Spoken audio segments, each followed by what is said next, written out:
Dreaming of owning a property in a prime location with great proximity and fantastic neighborhood? EJ Investments Sanyang Seaview Estate is the best choice you have been waiting for. Our Sanyang Seaview Estate is approximately 15 minutes drive away from the busy hub of Brusubi roundabout and into the heart of nature, where you can have a peaceful and relaxed lifestyle with your family. You can buy a finished 4-bedroom story with 5-year flexible payment plan or a service plot with 2-year payment plan option. With over 300 homes, you will enjoy big tar roads with covered drainage, modern electrification with solar street lights, gated entrance with security post, and a breath-catching experience of our beautiful sea view and lake view. You can own a home today at our Sanyang Seaview Estate. Call us today on 446-4838 or 325-9220. Visit our website on ejinvestments.net. EJ Investments, first in property.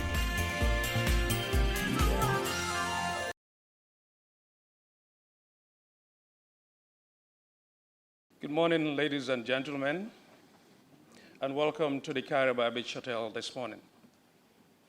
On behalf of the Gambia IMF country team, I wish to warmly welcome you all to this public lecture called The Gambia at the Crossroads, Economic Reforms and Regional Integration by the IMF Deputy Managing Director. My name is Aliou Saika, and I'm the CEO of the Gambia Chamber of Commerce and Industry.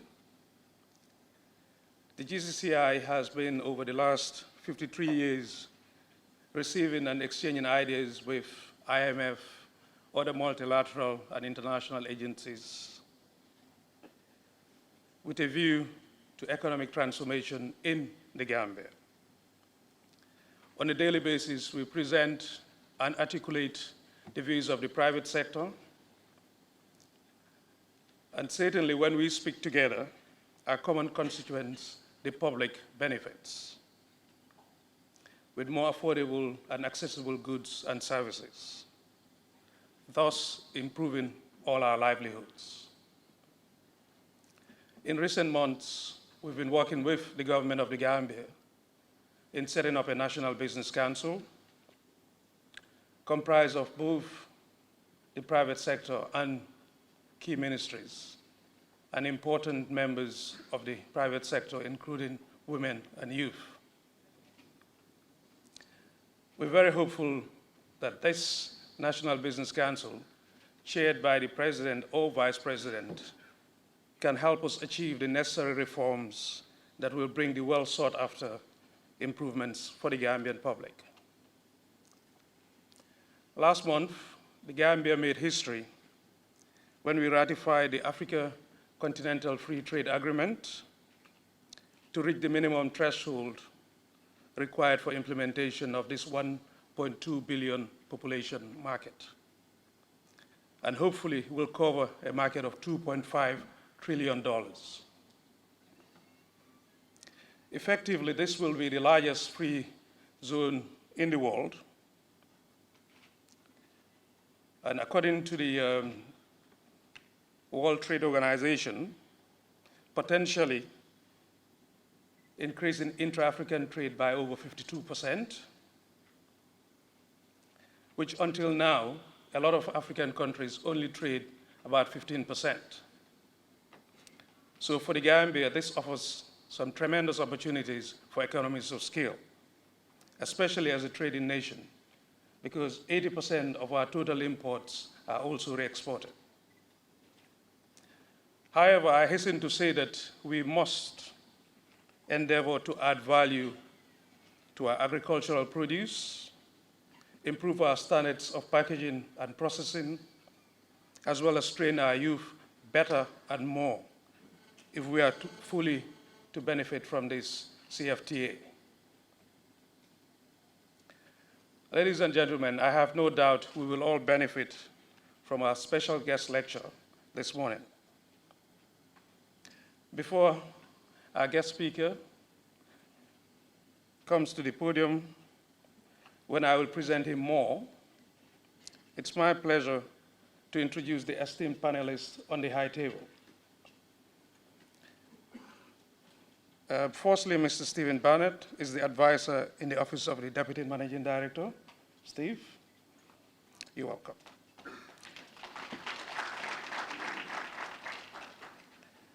Mr. Jaroslaw Zorek, if I got it right, IMF Mission Chief to the Gambia, you're welcome. But at this juncture, allow me to present the distinguished Minister of Finance and Economic Affairs of the Gambia, Mr. Mambure Njai. It's my pleasure to welcome Mr. Mambure Njai. Minister. Thank you very much, Mr. Aluseka, for that nice introductory.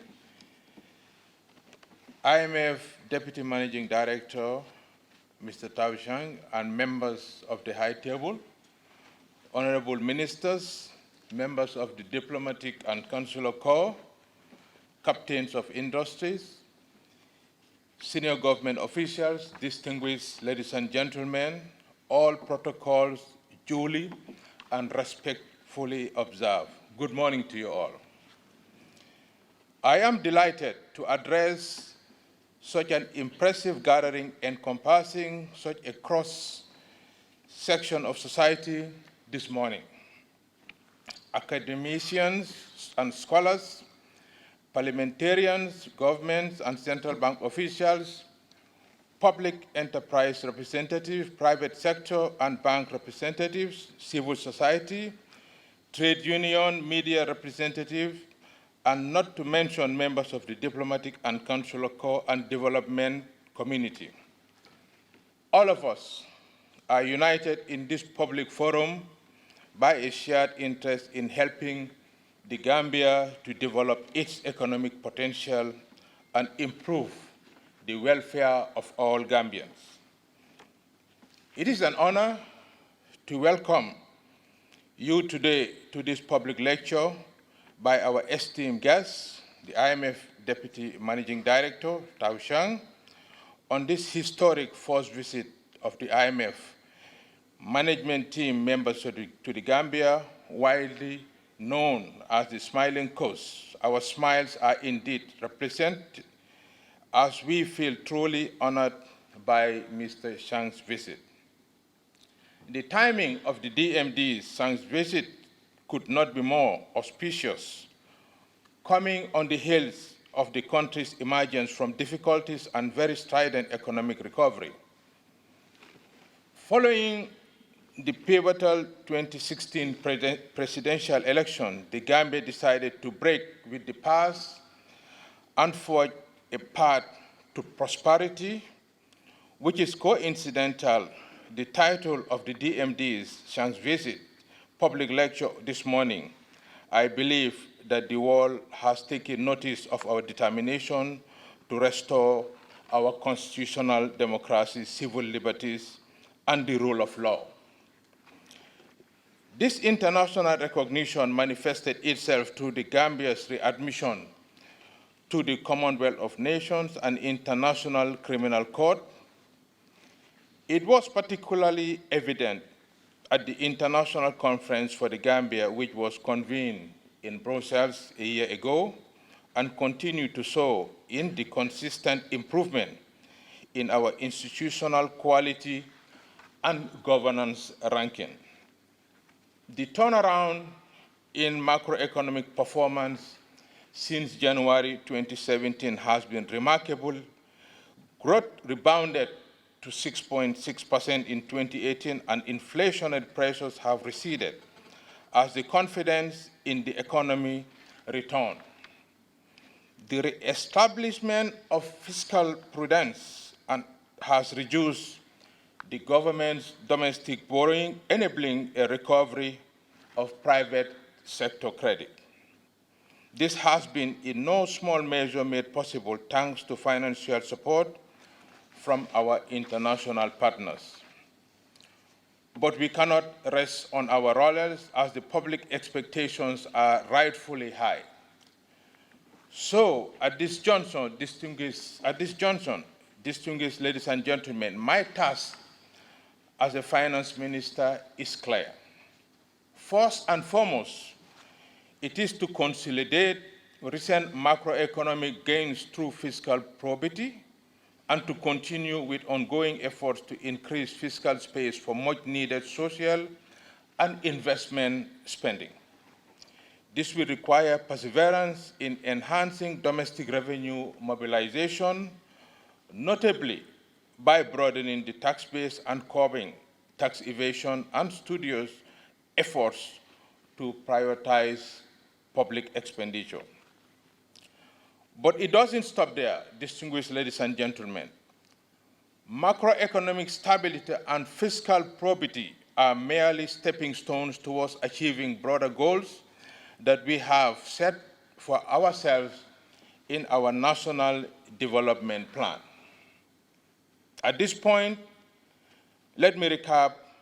Our National Development Plan clearly states the government's goal is to deliver good governance and accountability, social cohesion, and national reconciliation, and a revitalized and transformed economy for the well-being of all Gambians.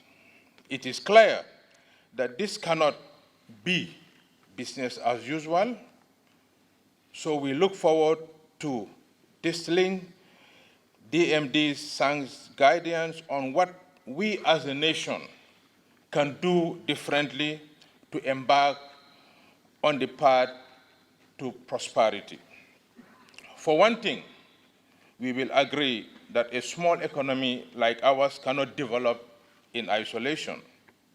In that sense, it is indeed quite prescient that the Gambia's ratification of the African Continental Free Trade Area was the deciding vote that paved the way for the implementation of this historic initiative.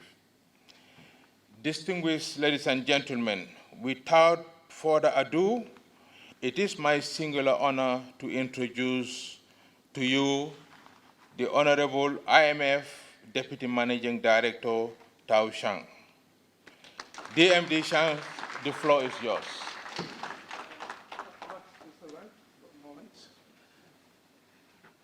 Thank you, Honorable Minister. Please join me in giving the Honorable Minister a bigger round of applause. Before we invite Mr. Zhang, I just very quickly wanted to introduce him properly, Honorable Minister, with your permission.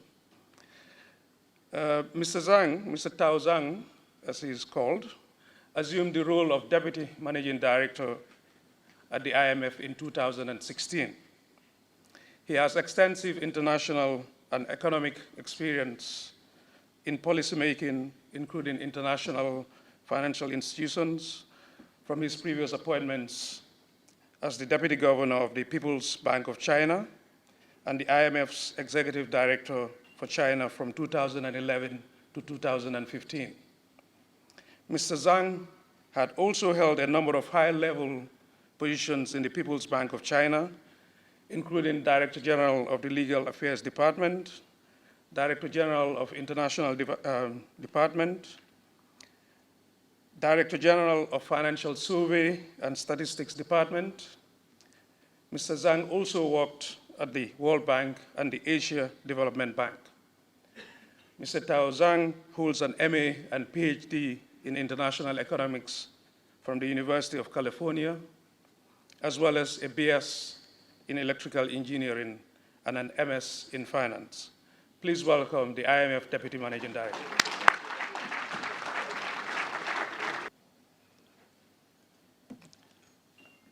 So good morning, everyone.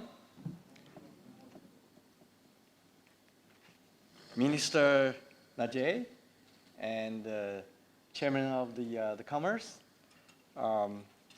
and distinguished guests, ladies and gentlemen, once more, good morning. So let me first express my sincere appreciations this morning for the invitations by the government of the Gambia, particularly Minister Njie, for the inviting me to this talk. And it is my pleasure to be here today to speak in front of these distinguished audience at the moment of the new possibilities of the beautiful country, the Gambia. So the Gambia faces a true cross-section of this society, reflecting many different interests, but sharing the hopes of the entire populations. These hopes find expressions in the peaceful political transitions in 2017. In just 2 days here, when I just came here, literally early morning yesterday, I'm very much struck with admirations by the energies, determinations, and the patience of the nations. You have embraced your country's challenge as well as opportunities, and your efforts are beginning to bear fruit as we have witnessed. What I have sensed overall is the road to hope and a bright future. In other words, I prefer to use it is a path to prosperity. This is what I want to address in the rest of the time this morning. Let me first set the stage for a quick review of the economic performance in the regions and in the country as well. So as you know, the regions has benefited from solid growth over the past 2 decades. But the past 4 years have proven more challenging. We have witnessed a divergence of economic fortunes, with diversified, well-managed economies continues to grow, and many resource-dependent countries actually encountering difficulties. So while this pattern has continued recently, we have seen regional growth remains some momentum. The IMF estimate that growth in sub-Saharan Africa should accelerate this year, 2019, to 3.5% from the 3% in 2018. And of course, we expect the growth rate in the medium terms will reach or close to 4% in the medium terms. So I think these are relatively good news. Now, what about the country, the Gambia? We are very pleased to see the country has rebounded strongly. The growth in 2018 reached 6.6%, and the prospect for sustained growth are positive over the medium term as well. Inflation has dropped to just above 6%, and the gross official foreign exchange reserves has increased to about 3%, 3 months of imports. This remarkable progress has been achieved through your government effort to stabilize the economy, with the support, of course, for the entire Gambian people, and also with the support of the business sectors, particularly the private sectors, and with support of international partners. There also has been progress in developing infrastructure, which is crucial to ensuring sustained growth. And the recently opened Senegambia Bridge, which I'm going to visit later today, is a prime example of this progress. Indeed, the past 2 prosperity, it is in itself begin with the bridge to prosperity. So this is the symbol of the Gambia's effort to deepen economic ties to the rest of the regions, and more in generally, it is also a symbol of these countries to open up to the entire world. The bridge is also a good segue to the theme of my speech, the Gambia's pathway to prosperity. As a road, it is a pathway in the literal sense, but it is also a pathway in figurative senses, symbolizing the role of the enhanced trade and connectivities in building prosperity. At the same time, we all know that domestic policies also play the role, and domestic efforts are necessary and needed to build this pathway. Let me start with the trade. Enhanced trade is the first or one of the most important pillars of the pathway to prosperity. Africa is now moving ahead with creating the Continental Free Trade Area, which the Gambia recently endorsed. This initiative has the potential to boost intra-Africa trade and growth across in many dimensions. It can add jobs, foster competitions, help increase investment, and spur the spread of knowledge and technologies. I mean, the knowledge and technologies, all of which could provide significant benefit of the countries.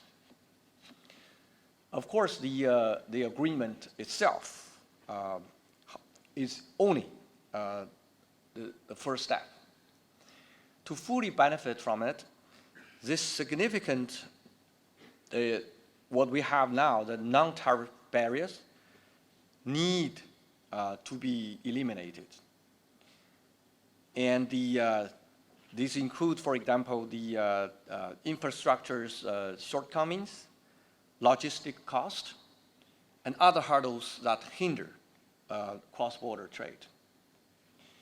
So I believe that if these issues are well addressed, regional trade integrations can help maximize the returns on the important public investment, such as this bridge, the Senegambia bridge, and consolidate the recent pickup in private sector activities and lending that is integral to sustainable development in the Gambia. On this point, it is important to note that this private sector-led growth needs to be supported through responsible lending by financial institutions to Gambia business, large and small. Vigilant supervisions of the banks and other credit institutions will help to ensure financial stability in the face of the growing private capital flows. Of course, trade integration will also help frame the reforms of this country's state-owned enterprises. In many cases, the long-term viabilities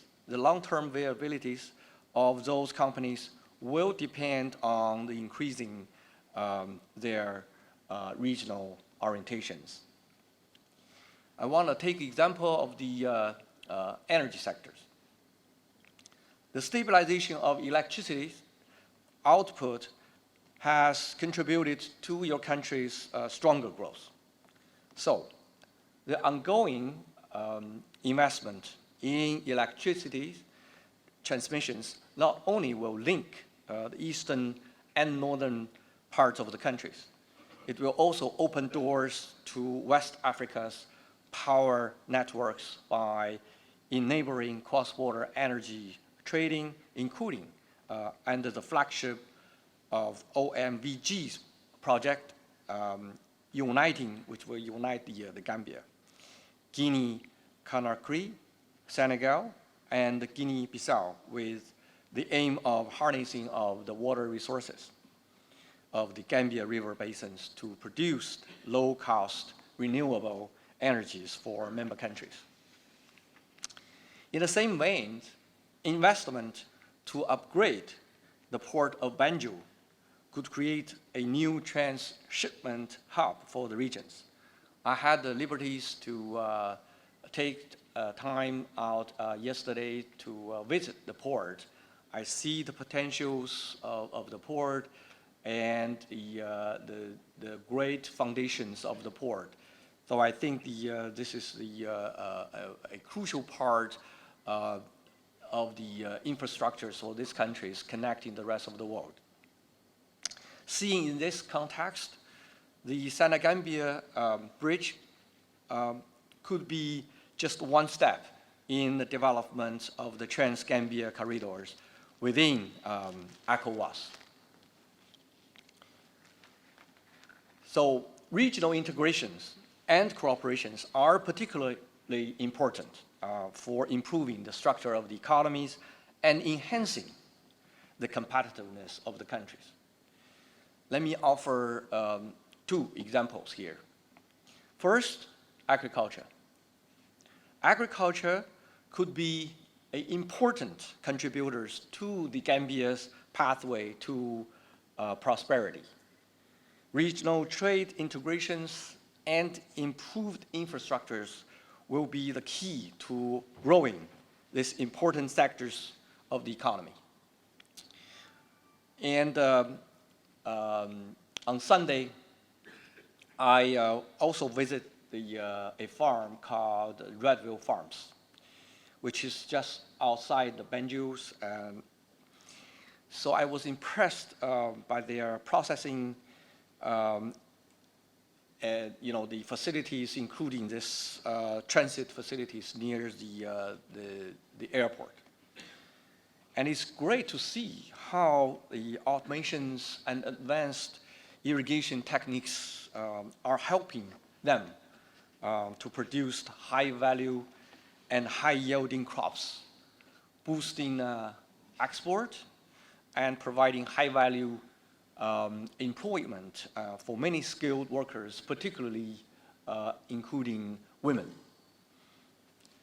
So in the future, weather tracking, satellite imaging, and other sophisticated technological solutions, including artificial intelligence, will be the in applications to modernize the agricultures elsewhere and in this country as well.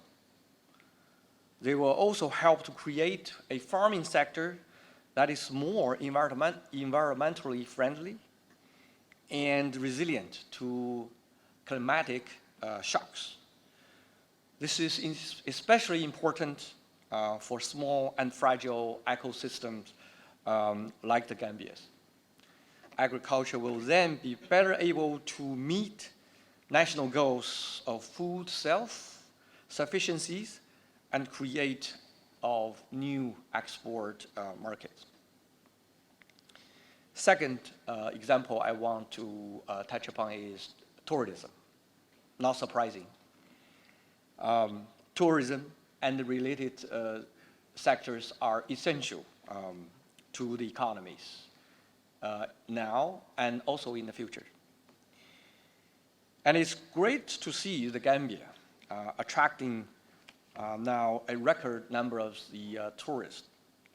New hotels, new roads, and other amenities have been built to attract more tourists, and this certainly will help rebrand your country's tourism offerings, including by branching out into ecotourism and water sports. The ongoing expansions of transport infrastructures will facilitate tourism, as I believe, including better connections to the regions. These connections, importantly, will also allow goods to move around the regions and help develop the related services like re-export. Regional integrations and cooperations will also strengthen the Gambia's external positions, export, private capital inflows, and particularly remittances from the Gambians living overseas are rebounding and will likely to increase further with regional integrations. This will help, of course, build foreign exchange reserves and strengthen the confidence of the local currencies dalasi. So these are the grounds for optimism and the positive economic outlook. The gains we are witnessing will support your effort to improve the quality of life of all Gambians. We are already seeing progress in the reductions of maternal and infant mortality rate, and so much more is envisaged under the Sustainable Development Plans. And yesterday afternoon, me and my colleagues had opportunities to visit a school called Goofy. I know this is not this is quite popular in the capital cities. I know most of you are aware of it. And this is the organizations help the educations for those who are visually impaired. What I and my colleagues also impressed is that they are facing constraint, but they all impressed us that they disallow themselves to be constrained. So from them, I see the ambitions, aspirations, and the resilience to overcome the hardships, to pursue the better futures. That's why we see the confidence for the economies to be recovered and back to the path to the prosperities. So, so with all of these confidence, there are other important areas of reforms to move the Gambia along the pathway to prosperity, which are also the key for achieving the Sustainable Development Goals. I would like to highlight here three important areas. First, unlocking financial support from donors is one critical challenge. This can be addressed by resolving the Gambia's unsustainable public debt situation. And I'm pleased to report all of you that a recent roundtable meetings took place in Washington, D.C. During our spring annual meetings.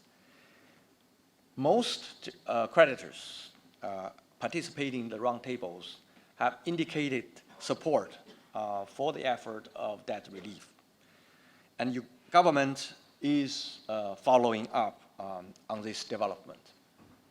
Second, fostering inclusive growth and addressing social need is another priority.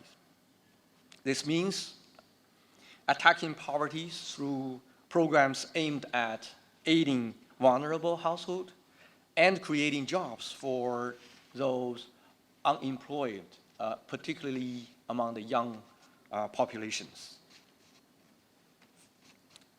For that, we need budget rooms to address these needed, as well as other budget priorities, including the reforms of the state-owned enterprises, which I mentioned earlier. Third, strengthening the rule of law and increasing accountabilities and transparencies will also be crucial steps towards sustainable growth. The Janet Commissions reviewed the extent of financial mismanagement and misappropriations during the previous regime. More focused effort will be needed to recover stolen assets, and both domestically and externally. We at the IMF would like to join the rest of the international communities in applauding the government's commitment to transitional justice reforms through the work of the Commissions of Inquiry and the Truth, the reconciliations of repreparations of commissions, and the recently established the National Human Rights Commissions, etc. We also note the plans to establish anti-corruption commissions as well. We also joined the international communities in support of the security sector's reforms, which are essentials for modernizing the state and strengthening the rule of law. So before I conclude, I would like to highlight the issues of how we at the IMF could better help and support the countries to meet its urgent need of the budget and other balance payment support. In 2017, the IMF provided emergency support to meet the country's urgent balance payment support need. We are continuing our engagement by providing advisory services on fiscal management, central bank governance reforms, and other structural reforms. And in the futures, we may be able to move to a medium-term financial arrangement with concessional financing. In addition, along with the international partners and supporting countries, the IMF is strongly committed to helping the countries to strengthen the key institutions, including by providing the technical expertise and trainings. All of these efforts, together with other assistance of the international communities, have been closely linked to the country's development priorities. And we strongly support the government ownership of these development initiatives and reform measures.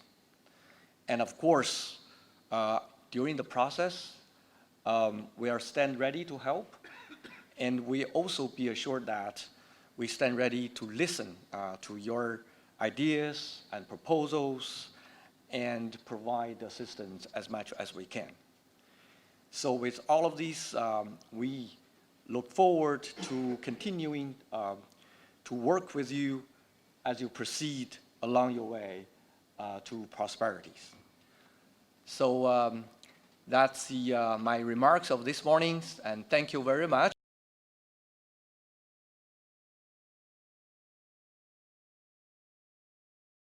Thank you very much. I think what our intention really for agriculture is to put in more resources. And it's a deliberate government policy that we have to move from subsistence to really commercial. Again, I will repeat, private sector led, we will provide the resources, and we also have to invest more on R&D. Climate change has affected agriculture.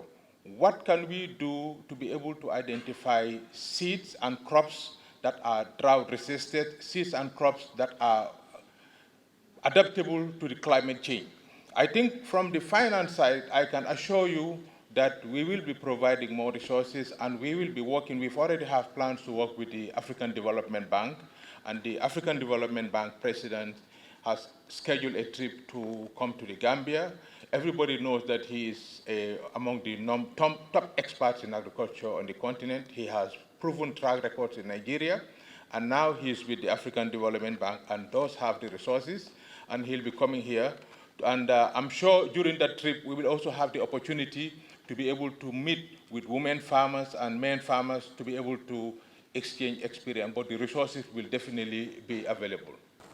The tax on the Banjul breweries is not on all the beverages. The tax is only on alcohol. And the technical people at the ministry did a thorough regional study. And we were the lowest. For decades, we've been charging 10%. You can look at it from different perspectives. The school of thought that I belong to, I don't belong to the school of thought that raises taxes. I belong to the school of thought that broaden the tax base, capture more from the informal to the formal sector, and by way of ensuring there is compliance. So I don't belong to that school of thought that always believes in raising taxes. For the alcohol, this particular corporate body we are talking about enjoyed facilities, tax breaks, you name it, for decades. That doesn't mean that they have to come and pay for it. We have been engaging them, we have been talking to them to look at the figures. This company, yes, there is a pronouncement from different quarters that they're going to close. But as far as we are concerned, up to yesterday, they are not closing, and the intention to dismiss those 200 staff, as far as I know, is not something that they will do. We are talking to them. It's a system in place, and we are open to dialogue.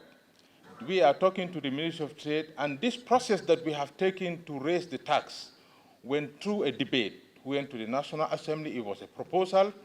Now that the revelation that is coming from the company is saying we are not making ends meet, we are back to the negotiating table. We are talking to the Select Committee, we are talking to the Ministry of Trade, we are talking to the company. But that doesn't mean that the Ministry of Finance took a unilateral decision. Let me repeat, the tax was only for the alcohol. It has nothing to do with other beverages. I hope that is clear. Number two, the Journey Commission. There is a process. The report has now been submitted to government. It's in the hands of the Attorney General, and he is looking at the report and then come back to the president, maybe come up with a white paper and make sure that whatever is in the report, the recommendation is executed. But we also, we're in a democratic country. We also have to make sure that we do the right thing. You just don't take it and enforce it immediately. It's in the legal department, and we're waiting for the Attorney General to advise us on what to do. We are hoping that we will be able to recover the assets, but through the legal channel. We want to make sure there is supposed to be valuation. There's supposed to be a legal process, not only domestic, but international. We have to comply with the laws and regulations. But the effort of government is to make sure that we will be able to achieve the end result. Over the years, government have been reducing corporate taxes. I think we complain, but we also have to be commended that from 30%, I think the corporate tax has been systematically coming down up to 27%. In the same budget year, there was a 1.5% that was charged on, I think, some transaction. It has been reduced to 1%. On the media, the there was a tax on the media. I forgot exactly what specifically, but it was eliminated. I think these are things that we should also come out to see how we can balance. Wherever we give up, we have to look for other gains. Coming back to the issue of actually the alcohol, it could be a deterrent. What we have seen in our tourism industry, you have underage people that have been really abusing the alcohol. Hopefully, out of this exercise, we can come up with proper regulations to ensure that kids under a certain age will not have access to the product. The private sector's participations in the economic activities. And all in all, I think from the government point of view, I think the public finance, sound public finance is a strong boost for governance, for confidence, and most particularly, we have to pay attention to, there are a large number of the populations living below the poverty lines.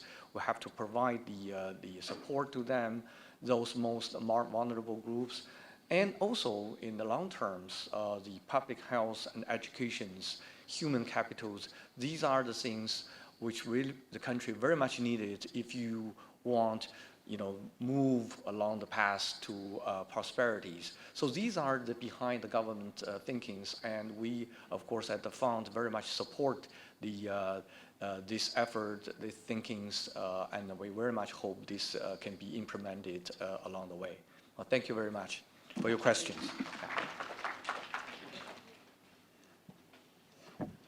Thank you, DMD Zhang.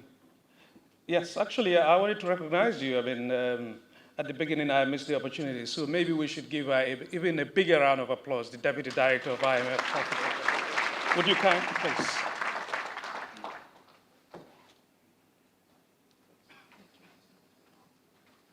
Good morning, and thank you very much. It's really a pleasure to be here.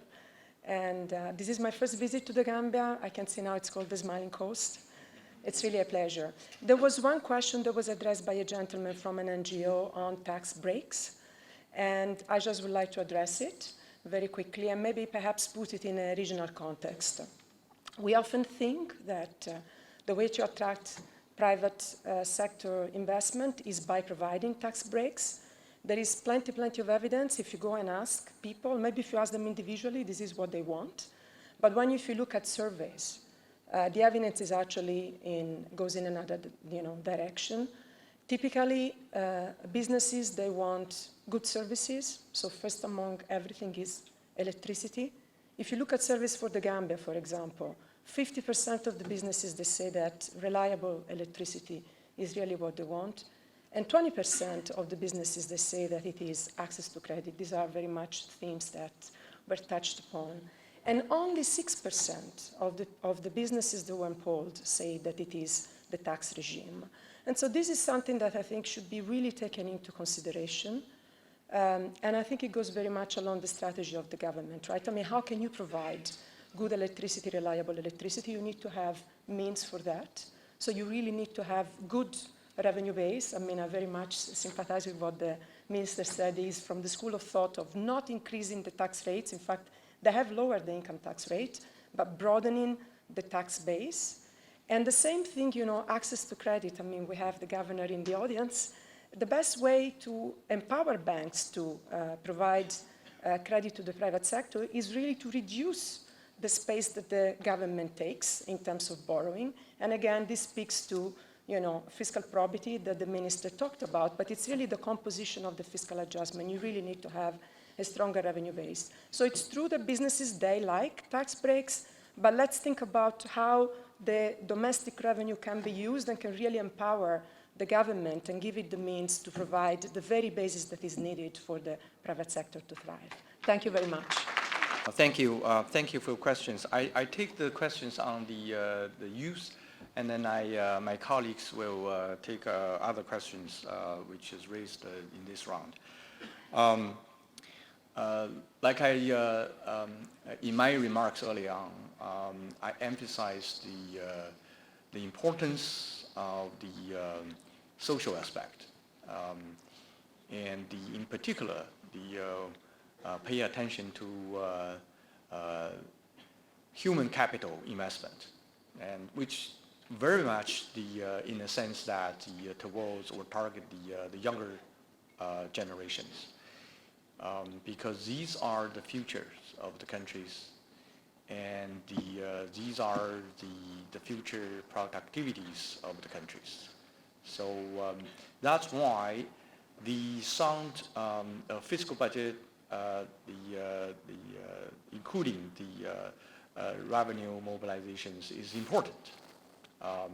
You need to include not only to support the other aspect as we talk about it, the infrastructures and other new technologies, but also the social aspect. So it is this is on top of the agenda, how to protect, how to provide the opportunities for the youth, particularly in terms of the educations. If you ask me how to make sure the younger population will have a bright futures, I would say yes, you need education, education, education. So there's no other way out. And of course, the private sectors will also play the role, not only in terms of participate into the business sectors providing job opportunities, but also in the way that will guide how the education goes, make educations more compatible to the need of the societies.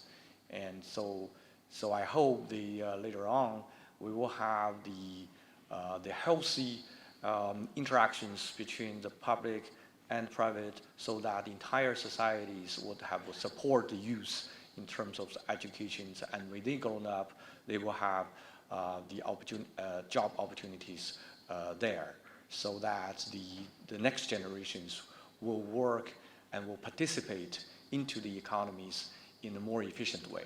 So I think the government is, that's why this very important, the medium terms development plan is very important. And I think these are very much behind the thinking of the government, and also we at the international community is very much behind it. Thank you very much for your questions. Yeah.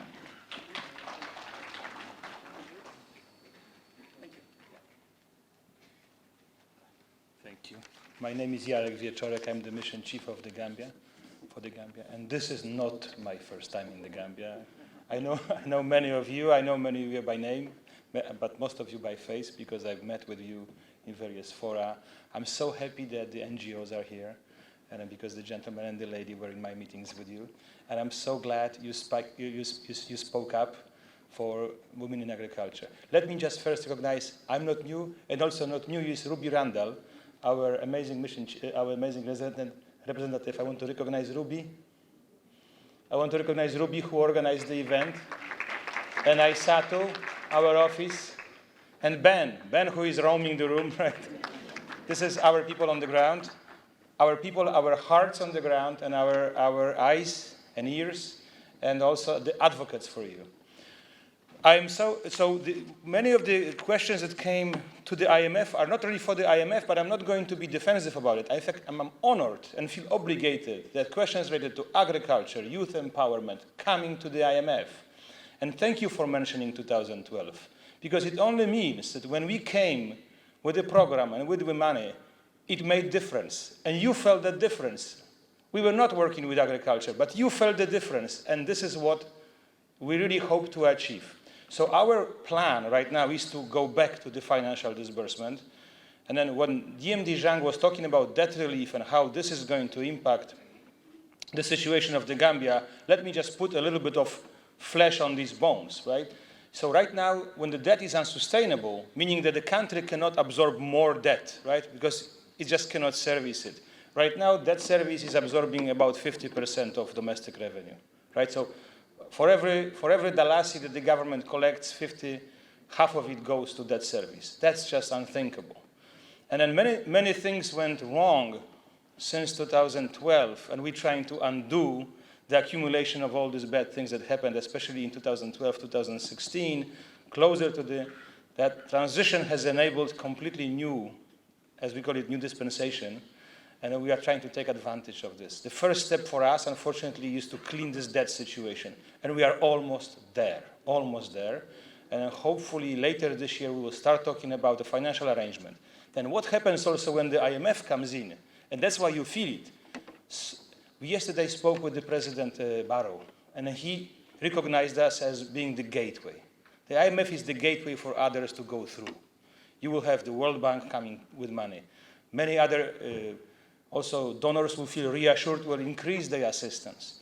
And I hope the programs related to agriculture and youth empowerment also will be vastly increased. Directly, we will help the government. We also help the government organize its finances around these priorities, and we will keep advocating. You should be in the room when I'm speaking for you, and I'm speaking for the Gambians who need to be heard, the social programs, the agricultural programs. Thank you for being here. Thank you very much. Thank you very much, MC.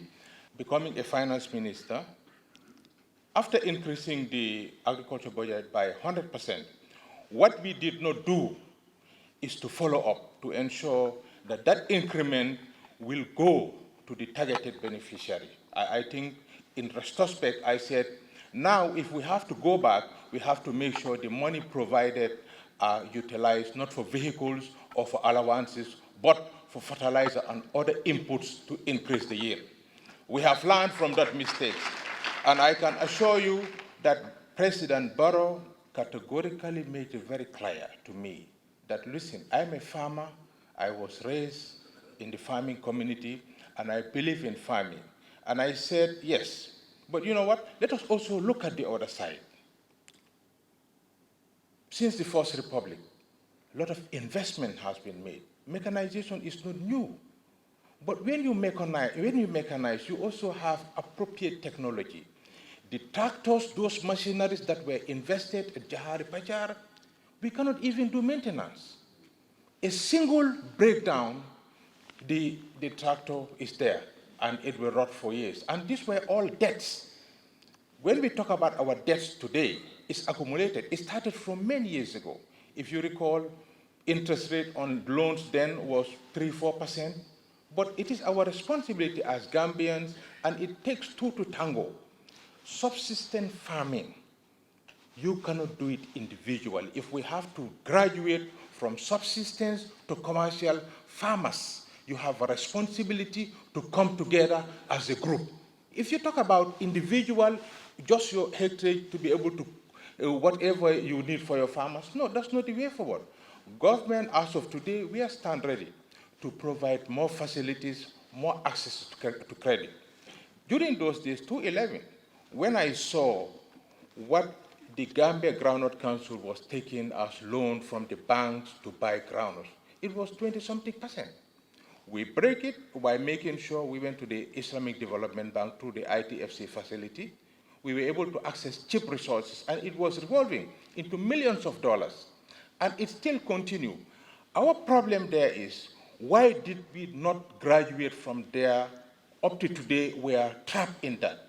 Again, the responsibility is not only on government, but also to the farmers. How can you move towards, we meet halfway to make sure the responsibility is not only on government, but for the farmers. When we go private sector, we will provide the incentives today. Most of the things that you want to import as a big farmer, machinery, government gives it to you as on a tax break, tax-free. So I hope we will be able to have another session where we can come together and discuss the way forward. We are ready to support. We are ready to make sure we'll make the resources available. But it is also your responsibility. We have our river. We are not utilizing it. It's not only for transportation of goods and services, irrigation. Why are we not doing it? Do we really have to wait? We will pave the way as government. We'll provide the conducive environment, but you also have a responsibility to do it. Together we can make the future bright. And the Gambia's future is bright, I can assure you. Well, all good things come to an end. It's been a tremendous morning to receive the IMF Deputy Managing Director Zhang and his team, as well as to have the Honorable Minister of Finance with us, and so many esteemed and distinguished gentlemen. Please give yourself a round of applause.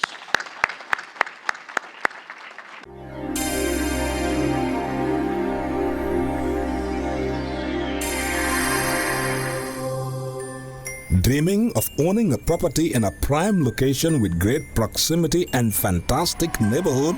EJ Investments Sanyang Seaview Estate is the best choice you have been waiting for. Our Sanyang Seaview Estate is approximately 15 minutes drive away from the busy hub of Brusubi roundabout and into the heart of nature, where you can have a peaceful and relaxed lifestyle with your family. You can buy a finished 4-bedroom story with 5-year flexible payment plan or a service plot with 2-year payment plan option. With over 300 homes, you will enjoy big tar roads with covered drainage, modern electrification with solar street lights, gated entrance with security post, and a breath-catching experience of our beautiful sea view and lake view. You can own a home today at our Sanyang Seaview Estate. Call us today on 446-4838 or 325-9220. Visit our website on ejinvestments.net. EJ Investments, first in property.